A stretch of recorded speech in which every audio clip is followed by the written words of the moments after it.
بسم اللہ الرحمن الرحیم۔ السلام علیکم میری پیاری یوٹیوب فیملی۔ جی فرینڈز، میں ہوں آپ کے ساتھ ام ہانیہ گوسپس میں۔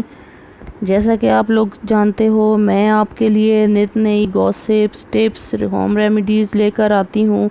ایسی ریمیڈیز جو کہ آپ یوز کر کے اپنی اسکن کو وائٹ اور برائٹ کر سکتے ہیں۔ ایسے وظائف لے کر آتی ہوں جس سے آپ کی ازدواجی اور آپ کی زندگی میں سکون ہوتا ہے، آپ ایک اچھی زندگی گزار سکتے ہیں۔ ایسی ریمیڈیز، ایسے ٹوٹکے میں آپ کے لیے لے کر آتی ہوں جو میں نے اپنی زندگی میں ٹرائی کیے ہوتے ہیں یا کسی کو میں نے بتائے ہوتے ہیں۔ جو فیس کے لیے ٹپس اور ریمیڈیز بتاتی ہوں، جو وظائف بتاتی ہوں، وہ سب میں نے اپنے اسکن پر یوز کیے ہوتے ہیں۔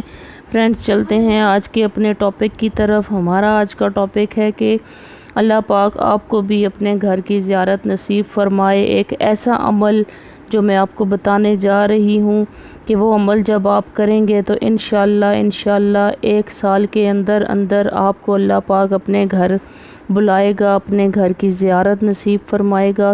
تو عمل کی طرف چلتے ہیں فرینڈز۔ سب سے پہلے تو آپ نے نماز کی پابندی کرنی ہے۔ 5 وقت کی نماز آپ پڑھیں گے تو انشاءاللہ عز و جل آپ ہر نماز کے بعد جب آپ پیاری آیت پڑھیں گے جو کہ حج کے دوران تکبیر پڑھی جاتی ہے، لبیک اللہم لبیک، وہ آیات پڑھیں گے تو اس سے انشاءاللہ عز و جل آپ کو اللہ پاک اپنے گھر بلائے گا۔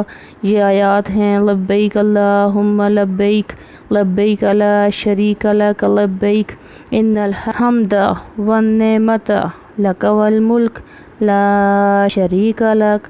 یہ آپ نے آیات 7 بار پڑھنی ہے۔ ہر نماز کے بعد آپ یہ آیت 7 بار پڑھیں گے اور اللہ کے حضور صدقے دل سے دعا کریں گے تو انشاءاللہ عز و جل اللہ پاک آپ کو اسی سال اپنے گھر بلائے گا، آپ کو حج و عمرہ کی سعادت نصیب ہوگی۔ ایک بار پھر دعا دیکھ لیجئے: لبیک اللہم لبیک، لبیک لا شریک لک لبیک، ان الحمد والنعمت لک والملک لا شریک لک۔ یہ پیاری آیت آپ نے پڑھنی ہے انشاءاللہ عز و جل آپ کو حج و عمرہ کی باسعادت حاضری نصیب ہوگی۔ آپ اللہ پاک کے در پر جائیں تو میرے لیے بھی لازمی دعا کیجئے گا۔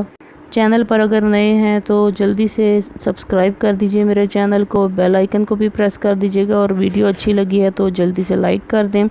انشاءاللہ آپ سے ملاقات ہوگی نیکسٹ ویڈیو میں۔ تب تک اپنا بہت خیال رکھیے گا، دعاؤں میں مجھے بھی یاد رکھیے گا۔ اللہ پاک آپ سب کو اپنے حفظ و امان میں رکھے۔ اپنا بہت خیال رکھیے گا۔ اللہ حافظ۔